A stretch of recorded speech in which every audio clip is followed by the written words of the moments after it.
नमस्कार, दिन भर की बड़ी खबरों में आपका स्वागत है। मैं हूं आपके साथ आंचल।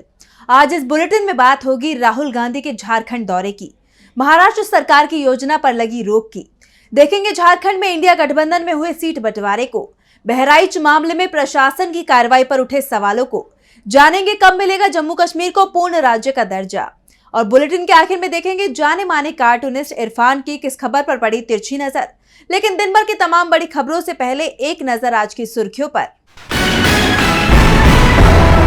कांग्रेस नेता नाना पटोले का बड़ा दावा, कल रात तक प्रत्याशियों की पहली सूची आ जाएगी, सीट बंटवारे में नहीं आएगी परेशानी।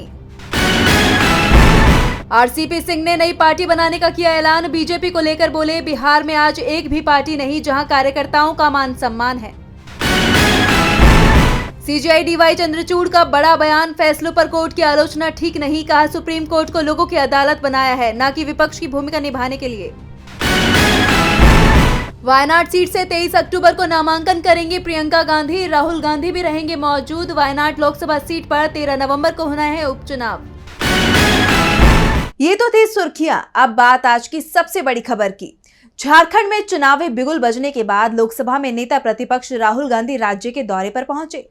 रांची में राहुल गांधी ने राज्य के सीएम हेमंत सोरेन और आरजेडी नेता तेजस्वी यादव से मुलाकात कर चुनावी रणनीति पर मंथन किया और फिर रांची में संविधान सम्मान सम्मेलन में शिरकत की, जहां पर राहुल ने बीजेपी और पीएम मोदी पर जमकर निशाना साधा। तो क्या कुछ कहा राहुल ने, देखिए इस रिपोर्ट में। झारखंड विधानसभा चुनाव को लेकर गहमागहमी तेज है। राष्ट्रीय पार्टियों के आला नेताओं का झारखंड आने का सिलसिला शुरू हो चुका है। इसी को लेकर लोकसभा में विपक्ष के नेता राहुल गांधी रांची पहुंचे। राजधानी में डोरंडा के जैप शौर्य सभागार में संविधान सम्मान सम्मेलन में राहुल गांधी ने शिरकत की। कार्यक्रम में राहुल गांधी ने बीजेपी पर जमकर निशाना साधा, साथ ही उनका सबसे ज्यादा फोकस आदिवासियों पर ही था। उन्होंने कहा कि जब बीजेपी के लोग आदिवासी को वनवासी कहते हैं तो वो आपके इतिहास, आपके जीने के तरीकों को खत्म करने की कोशिश करते हैं। जब बीजेपी के लोग आदिवासी को वनवासी कहते हैं तो वो क्या करने की कोशिश कर रहे हैं? आपका जो इतिहास है, आपका जीने का तरीका है, आपकी फिलॉसफी है, आपकी साइंस है, मेडिकल साइंस है, जिसको आप हजारों साल से चला रहे हो, उसको वो खत्म करने की कोशिश कर रहे हैं। वो आपसे कह रहे हैं कि देखिए, आदिवासी का मतलब क्या? आदिवासी का मतलब जो सबसे पहले मालिक थे। वनवासी का क्या मतलब है? जो जंगल में रहते हैं। देखिए फर्क, देखिए। राहुल गांधी ने राज्य के दलित और आदिवासी समुदाय को साधने की कोशिश की, क्योंकि राज्य में इन दोनों ही समुदायों की आबादी सबसे ज्यादा है, या ये कहें कि निर्णायक भूमिका में है। इसके अलावा राहुल गांधी ने एक बार फिर संविधान बचाने की बात की।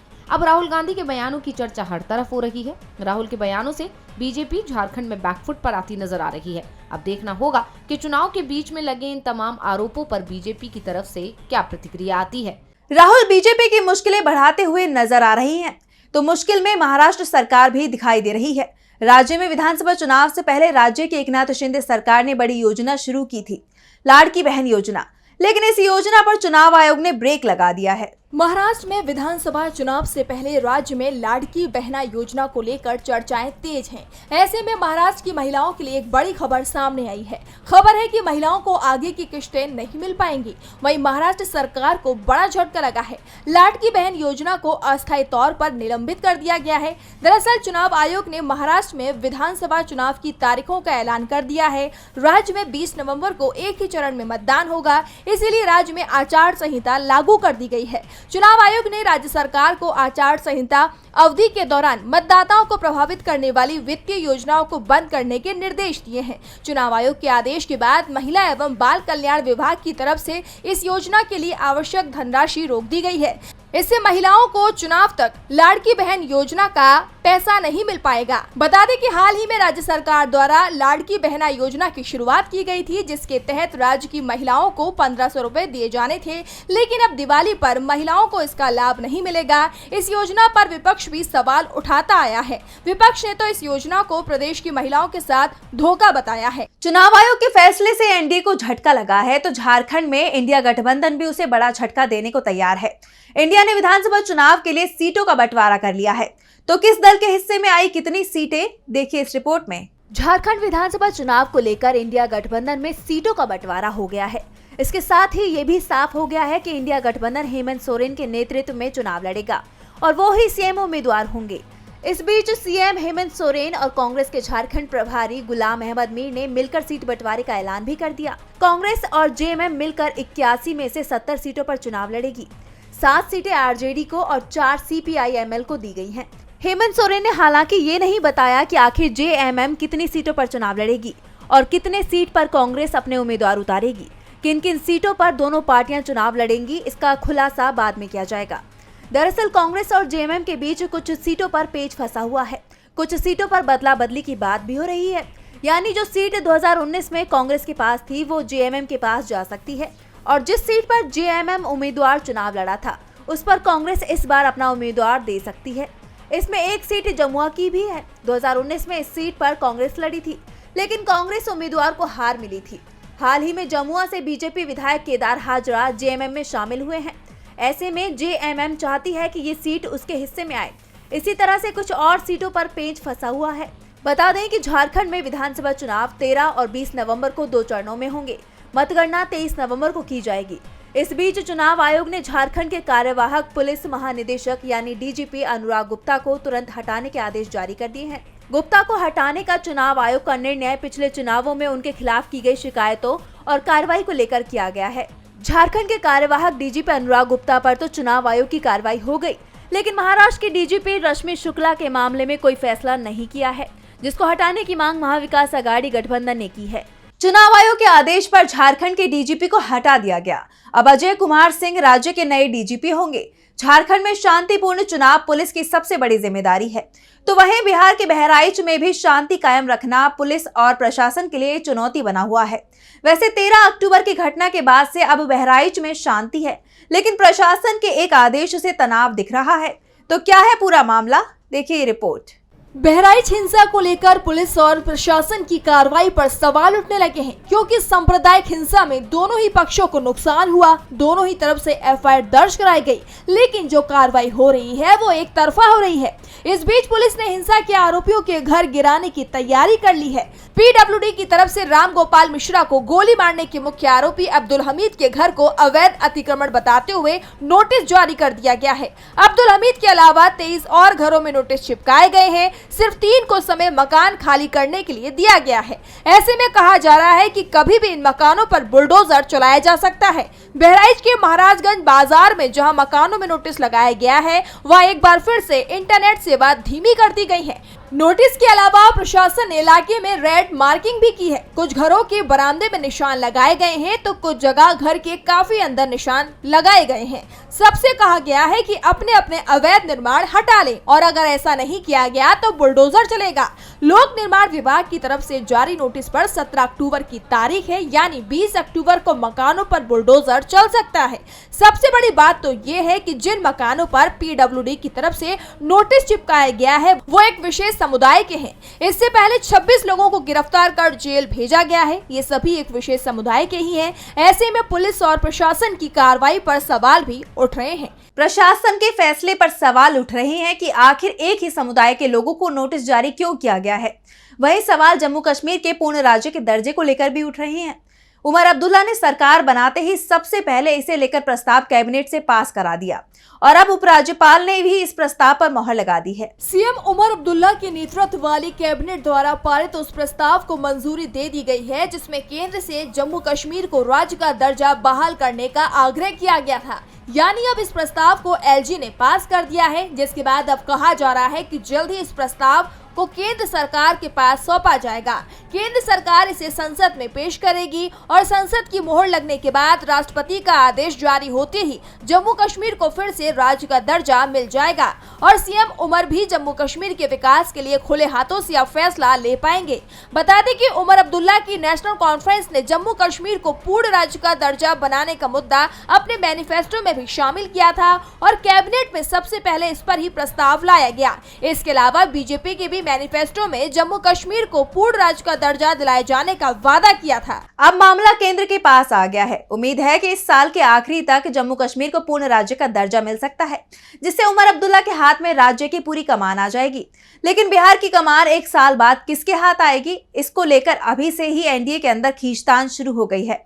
बीजेपी के एक कदम से जेडीयू बैकफुट पर दिख रही है, क्योंकि अब ईडी की कार्रवाई बिहार में नीतीश के करीबी अधिकारी पर हुई है। बिहार की सियासत अपने चरम पर है। राज्य में मनी लॉन्ड्रिंग मामले में ईडी की टीम ने बड़ी कार्रवाई की है। ईडी की टीम ने संजीव हंस को पटना स्थित उनके सरकारी आवास से गिरफ्तार किया है। वहीं पूर्व विधायक गुलाब यादव को दिल्ली में उनके एक रिजॉर्ट से गिरफ्तार किया गया है। संजीव हंस को गिरफ्तार करने से पहले ईडी ने उनके ठिकानों पर छापे भी मारे थे। सर्च ऑपरेशन के बाद ईडी की टीम ने उन्हें गिरफ्तार कर लिया। इस खबर ने सियासी गलियारों में हड़कंप मचा दिया है। संजीव हंस की गिरफ्तारी जेडीयू के लिए बड़ा झटका माना जा रहा है। इससे बीजेपी और जेडीयू के संबंध खराब हो सकते हैं। ईडी से पूछताछ में संजीव हंस ऐसे राज भी उगल सकते हैं जिससे जेडीयू मुश्किल में घिर सकती है। कहा यह जा रहा है कि कार्रवाई जानबूझकर करवाई गई है ताकि नीतीश कुमार को दबाव में रखा जा सके। काफी वक्त से बिहार एनडीए में खटपट की खबरें सामने आती रही हैं। नीतीश बीजेपी से अलग रुख अपनाते और दूरी बनाते दिखाई दिए।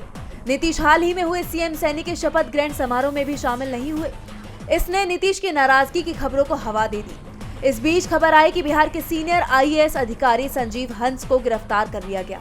जानकार दावा कर रहे हैं कि बीजेपी आला कमान ने एक बार फिर ईडी सीबीआई के जरिए नीतीश को दबाने की कोशिश की है। नीतीश के बगावती तेवर को शांत करने की कोशिश की है। संजीव हंस की गिरफ्तारी के बाद अगला नंबर किसका, इस पर अब सभी की नजरें हैं। तो वही नजरें वाराणसी के ज्ञानवापी मस्जिद विवाद को लेकर चल रहे 33 साल पुराने मामले पर भी हैं। कोर्ट में सुनवाई पूरी हो चुकी है, फैसला 25 अक्टूबर को आएगा। तो क्या है पूरा मामला, देखिए इस रिपोर्ट में। काशी विश्वनाथ ज्ञानवापी मामले में दोनों ही पक्ष अपनी अपनी उम्मीद लगाए बैठे हैं और अब कोर्ट ने 25 अक्टूबर की तारीख तय कर दी है, जिस दिन कोर्ट मूल वाद यानी 1991 में दाखिल किए गए मामले पर अपना फैसला सुनाएगा। कोर्ट में 33 साल पुराने मामले में सुनवाई पूरी हो चुकी है, अब फैसला आना बाकी है। वाद मित्र की भारतीय पुरातत्व सर्वेक्षण यानी ASI से सर्वे कराने का आदेश देने संबंधी याचिका पर हिंदू पक्ष के वकीलों का जवाब और जिरह पूरी हो चुकी है। वाद मित्र ने दावा किया है कि पिछला ASI सर्वेक्षण अधूरा है और ASI बिना खुदाई के सही रिपोर्ट नहीं दे सकती, लिहाजा ASI से ज्ञानवापी में खुदाई कराई जाए। वहीं अंजुमन इंतजामिया कमेटी ने याचिका पर अपनी दलीलें पेश की थी। कमेटी के वकीलों ने कहा था कि जब हिंदू पक्ष ने इलाहाबाद उच्च न्यायालय और उच्चतम न्यायालय में मामले को उठाने की अपील की है, तो अधीनस्थ न्यायालय में इस मामले पर बहस करने का कोई औचित्य नहीं है। अब फैसला 25 अक्टूबर को आएगा। बता दें कि ज्ञानवापी मामले को लेकर दायर केस में 33 साल पूरे हो चुके हैं। ज्ञानवापी में नया मंदिर बनवाने और उसमें पूजा पाठ को दायर किया गया केस ट्रायल पर है। इस केस के मुख्य वादी का निधन हो चुका है। अब सभी को 25 अक्टूबर का इंतजार है। देखना होगा कि कोर्ट क्या फैसला सुनाता है। और बुलेटिन के आखिर में देखेंगे जाने माने कार्टूनिस्ट इरफान की किस खबर पर पड़ी तिरछी नजर।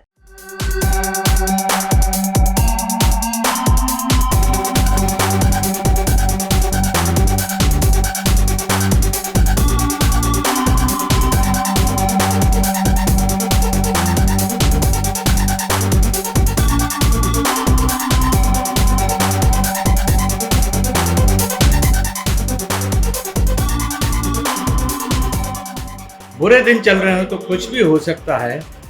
इजराइल के बड़बोले राष्ट्रपति नेतन्याहू के घर पर हिजबुल्लाह के मिसाइल का हमला हो गया, जिसमें वो बाल बाल बच गए। खबर ये नहीं है कि इस हमले में इजराइल के राष्ट्रपति बाल बाल बच गए, बल्कि खबर ये है कि हिजबुल्लाह का वो मिसाइल उनके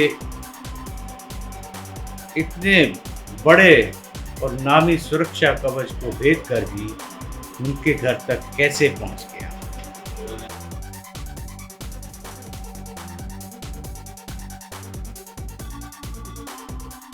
बहुत बहुत शुक्रिया इरफान जी। तो आज इस बुलेटिन में इतना ही। आप देखते रहिए DB लाइव। नमस्कार।